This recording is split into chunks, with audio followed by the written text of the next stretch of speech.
algunas basuritas que quedan alrededor, que son los residuos, ¿cierto? Entonces ponemos también un término de error que va a recoger precisamente la diferencia entre este Y que observamos y este promedio que estimamos, que también lo vamos a llamar Y gorro. ¿Cierto? Entonces, el Y gorro van a ser precisamente los valores que tome esta expresión para los distintos valores de X. Y es lo mismo, esto es el valor promedio que toma Y para distintos valores específicos de X. ¿Bien? Entonces, ese es el objetivo de la regresión, obtener los valores promedios de Y dado X. Eso es distinto de la correlación. La correlación lo que nos dice es cómo se asocian dos variables, ¿cierto? Y eso se calcula como la covarianza entre X y Y entre el producto de la varianza de la desviación estándar de X o la desviación estándar de Y. ¿Por qué les muestro esto? Porque la gente hay veces que se quedan pegados en correlación y no arrancan y de aquí en adelante todo es correlación. Fíjense que correlación es un número fijo, es un valor único que me mide la relación entre X. Esa correlación sabemos que va a estar entre 1 y menos 1, ¿cierto? Va a estar entre 1 y menos 1 y a veces va a ser buena y a veces va a ser mala, dependiendo de con quién esté relacionada con una variable, pues eso nos va a gustar o no nos va a gustar, ¿cierto? ¿Qué nos gusta? Que X y Y estén muy relacionadas entre sí, que tengan una fuerte correlación entre sí. ¿Por qué? Porque si X y Y están muy correlacionadas entre sí, X es un buen candidato a explicar a Y. Si X no conoce a Y, ¿qué me puede decir de Y? Nada. Entonces no me sirve, ¿cierto? No quiero que X esté correlacionada con el error o que esté correlacionada con otras variables dentro del modelo. Entonces se dan cuenta, a veces la correlación me gusta, a veces me molesta. Bien, no quiero que esto se relacione consigo mismo, que sería otro problema. No quiero que tenga correlación consigo mismo. Perfecto. Entonces, esta correlación es un paso previo porque me permite avanzar algunas cosas del modelo. Me permite decir, sí, X y Y está muy relacionada, entonces va a tener un buen modelo. Además, esa correlación es positiva, entonces eso quiere decir que seguramente este signo va a ser positivo. Si la correlación es negativa, seguramente este signo va a ser negativo, a menos de que pase algo malo con el modelo. ¿Qué más me puede decir? Si yo veo que X está relacionada con otra X, entonces eso me anticipa algunos problemas, ¿sí? Cosas por el estilo es lo que yo puedo ver en esa matriz de correlación. Esta correlación no indica causalidad, ¿sí? Simplemente indica que se asocian las dos variables entre sí de manera fuerte o de manera débil, mientras que, y no existen límites. 0,20, 0,30 no quiere decir que no haya correlación, hay una correlación débil, pero hay una correlación. Mientras que esto sí es una relación de causa, con mucho cuidado, entre comillas, efecto. ¿Por qué? Porque la causa me lo está diciendo la teoría. Y yo estoy aquí midiendo que efectivamente X impacta a la vida, ¿cierto? Entonces, acostumbramos a ser muy alegres en eso de la causa, pero, por ejemplo, yo no compro algo porque yo tenga dinero. Yo lo compro porque lo necesito. Entonces, ¿cuál es la causa de la demanda? La necesidad. Necesidad verdadera o necesidad que me gusta tenerlo. Entonces, no es el ingreso el que me causa la compra. El ingreso me permite la compra, pero quien lo causa es la necesidad de tener ese bien. Pero bueno, entonces somos un poco alegres y decimos es que el ingreso causa la demanda, pero entendiendo que en realidad no es que la causa, sino que la afecta, la determina, ¿cierto? Y entonces es la lógica y la teoría la que me va a decir quién el efecto causa. Así que a lo sumo aquí voy a medir efecto de una variable sobre otra, o como una variable reacciona ante cambio de peso. ¿Estoy siendo grabado? Bien, entonces, eso primera parte. Segunda parte, ¿preguntas hasta ahí? Estamos en eso, tranquilo básico, ¿verdad? Bien. Entonces, ¿cómo hacemos para obtener estos dos señores que son nuestras incógnitas? Eso, perdón, estimando el modelo. Entonces, yo voy a buscar una fórmula que me permita alcanzar esos valores. Una fórmula es un estimador y hay muchos métodos para obtener estimadores. El método que utilizamos en regresión se llama mínimos cuadrados ordinarios. ¿Qué hace mínimos cuadrados ordinarios? Minimiza la distancia que hay entre el verdadero Y y el Y que observamos. Pero como no las podemos minimizar una por una, minimiza la suma de esas distancias. Pero la suma de esas distancias debe ser cero, porque toda suma de algo en torno a su media, acabamos de decir que esto es la media de Y, la suma de todo valor con respecto a su media da cero. Entonces dijimos esto lo elevamos al cuadrado, porque esto no es otra cosa sino los residuos, ¿cierto? La distancia entre esto y esto son los residuos. Fíjense que Y es igual a Y gorro más U, entonces Y menos Y gorro es U. Entonces esto equivale a minimizar la suma de los residuos al cuadrado. ¿Sí? Aquí sí deberíamos poner su índice, porque al fin y al cabo estamos haciendo una suma desde 1 hasta N o desde T0, desde T1 hasta T. Bien, entonces eso es lo que hace el sistema. Ya ustedes saben que esto no es otra cosa sino minimizar la suma de Y menos el beta 1 gorro menos el beta 2 gorro X u Y al cuadrado.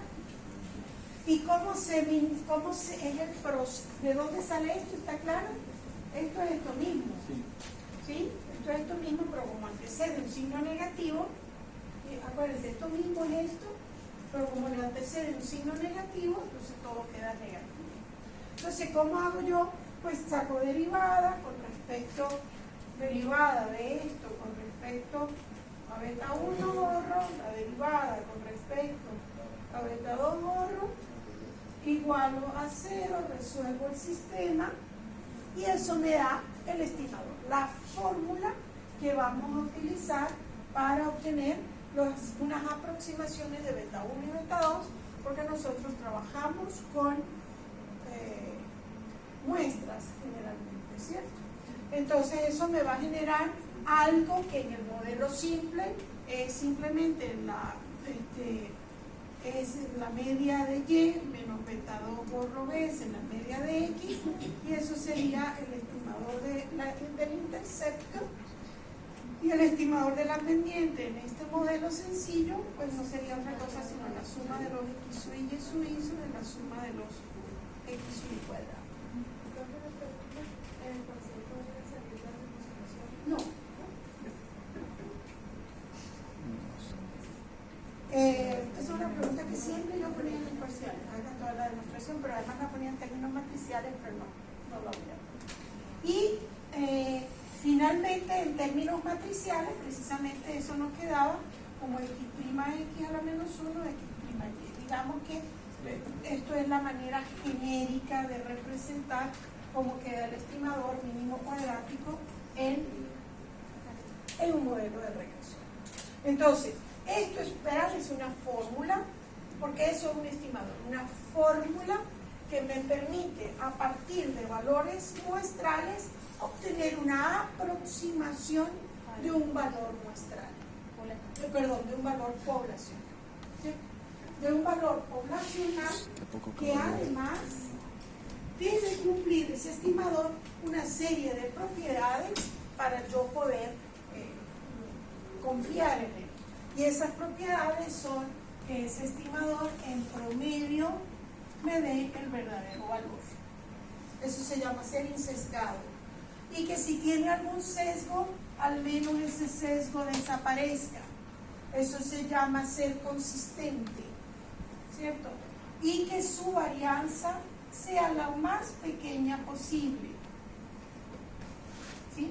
Sea mínima, su varianza sea mínima. Eso quiere decir, unido con esto, que es eficiente. Si eso no se cumple, imagínense entonces qué va a suceder. Mi modelo comienza a darme resultados que no tienen sentido, o yo comienzo a equivocarme cuando rechace hipótesis porque digo, no, es que no es significativa cuando sí lo es y viceversa. ¿Sí? Entonces, esas propiedades son importantes que se cuentan. Y entonces este es el estimador máximo, mínimo cuadrático, que por cierto, bajo el supuesto de que los residuos son normales, esto coincide con el estimador máximo velocidad. ¿Bien?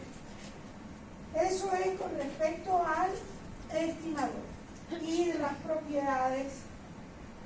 ¿Preguntas hasta acá? Pregúntenme. ¿Seguro? ¿Seguro? Ok. Entonces, para que esto se cumpla, para que estos estimadores tengan estas propiedades, el modelo de regresión exige que se cumpla una serie de supuestos. Supuestos que ustedes ya conocen. Primer supuesto, que el modelo tiene que ser lineal en parámetros. ¿Bien? Y eso entonces nos hace el modelo, decíamos, más flexible. Porque yo puedo tener esto acá perfectamente. Y entonces ya sigue siendo un modelo no lineal matemáticamente, pero sí lineal desde el punto de vista de regresión, porque es un modelo que es lineal en parámetros. Así que mientras esto esté así, a mí no me importa cómo esté la forma de esto, ni me importa cómo esté la forma de esto. ¿Sí? Mientras esto esté ahí así. Bien. Entonces, bueno, lo más común que ponemos es lineal, pero puede ser recíproco, logarítmico, eso. Bien. Primer supuesto. Segundo supuesto, si no se cumple ese primer supuesto, tiene que buscar otro método de estimación que no sea mínimo cuadrado ordinario, y ya los hemos visto. Por ejemplo, máximo verosimilitud de un modelo Logic, un modelo Probit, o los modelos de Poisson, etcétera, etcétera. Ya son otros tipos de. Bien, lineal el parámetro. Segundo, que hemos dicho que X es exógena, viene de afuera. Eso es algo importante.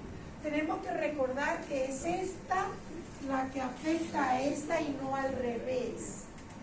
Entonces esta es exógena, determinada fuera del modelo, y esta es endógena o dependiente, depende de esta otra. Bien, entonces esta es una variable que es exógena, no depende de nada del modelo, y por lo tanto decimos que no está relacionada, por ejemplo, con los residuos, porque decimos que no es una variable aleatoria. Decimos que el libro habla de fija. Fija no quiere decir constante. Fija quiere decir que no depende de nada dentro del modelo. Que más o menos pueden tomar,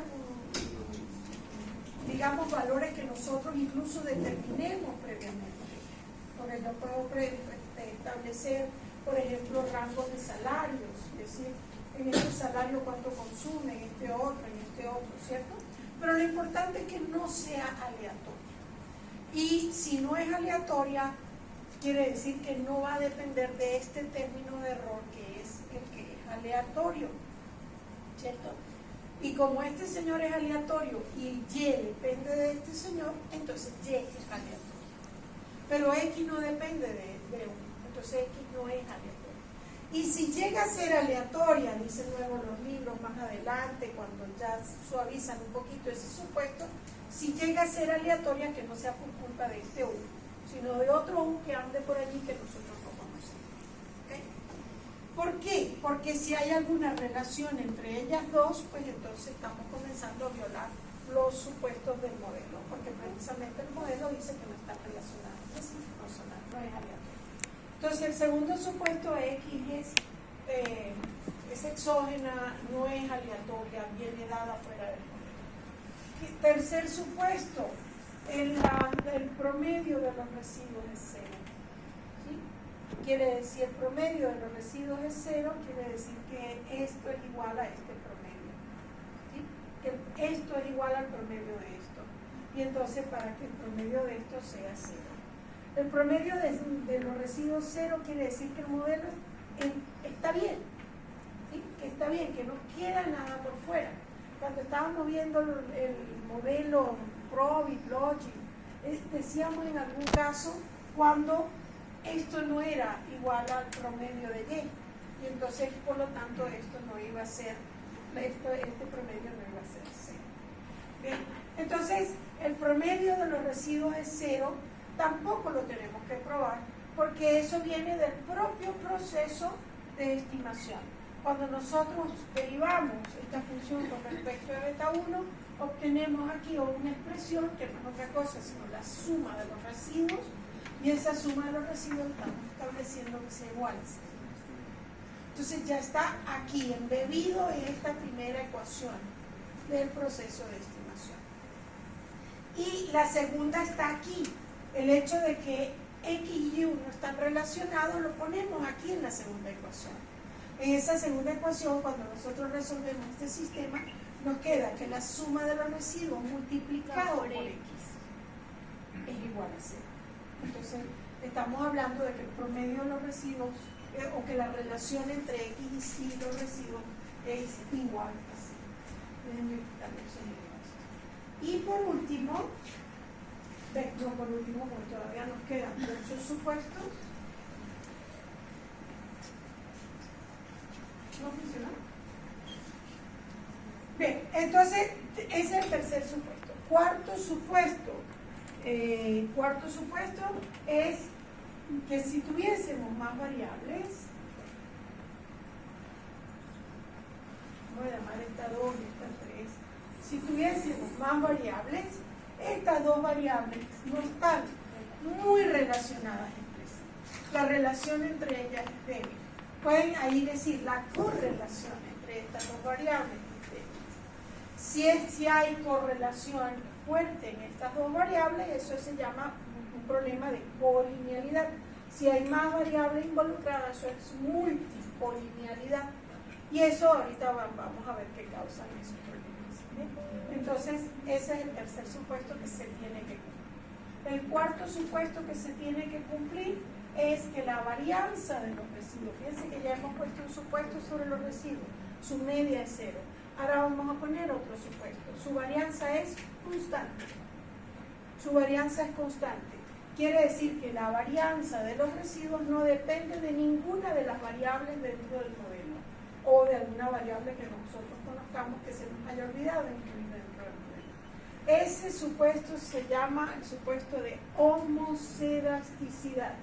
Ese supuesto que nos dice que los residuos tienen varianza constante, ese se llama el supuesto de homocelasticidad. ¿Qué otro supuesto tenemos? Los residuos no se relacionan consigo mismos, de nuevo la correlación. Entonces no hay una autocorrelación del residuo de hoy con el residuo de ayer. Entonces no hay una autocorrelación. Ese es otro supuesto que es importante. Estos últimos supuestos que he nombrado, eso sí se verifica. Igualmente se verifica que el modelo esté correctamente especificado. ¿Qué quiere decir la correcta especificación? Quiere decir que el modelo incluye todas las variables importantes que debería incluir según lo dicta la lógica y la teoría del fenómeno que estemos analizando. Y preferiblemente que estén en la forma funcional. Si no conocemos la forma funcional, pues usamos la lineal. La teoría a veces sugiere la forma funcional, otras veces con un diagrama de dispersión de Y con X podemos ver la relación entre ellas, porque además cada variable puede entrar al modelo como mejor le parezca. No que si esta está lineal, esta también, que si esta está en logaritmo, esta también. No sé nada. Cada variable entra al modelo como pueda, como sea lo mejor que pueda hacer. Y creo ese también supuesto lo tenemos que verificar.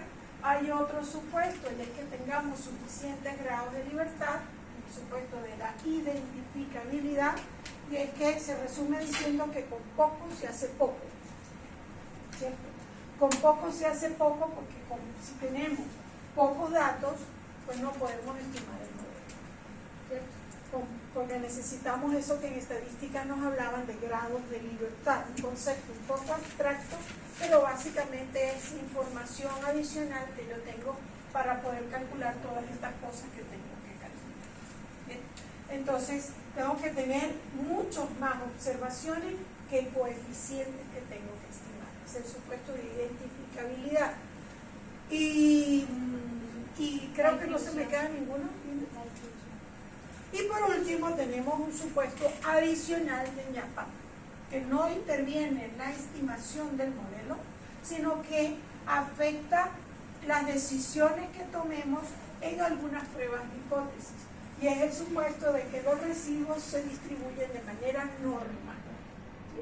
Pero eso no es un supuesto del modelo clásico, es simplemente un supuesto necesario para el proceso de prueba de hipótesis. ¿Bien? Entonces, si todos esos supuestos se verifican, estas propiedades se cumplen. Y estamos contentos porque entonces el modelo funciona bien. En la vida real, generalmente algo cojea y entonces tenemos que empezar a remendar, cosa que ya ustedes habrán visto que no es siempre fácil de hacer. ¿Bien? Entonces, con supuestos, ¿estamos tranquilos o hay preguntas de los supuestos? Perfecto. ¿No? ¿Bien? Yo supongo que ustedes estudiaron algo para preguntarme hoy. Ok, acabamos de hablar de pruebas de hipótesis y me fijé que hay como alguna duda con respecto a esto de la prueba de hipótesis y entonces lo vamos a revisar, vamos a recordar el proceso de prueba de hipótesis. Hay muchas cosas en estadística que tenemos que probar hipótesis, hay muchas cosas en el modelo de regresión a las cuales queremos probar, para las cuales queremos probar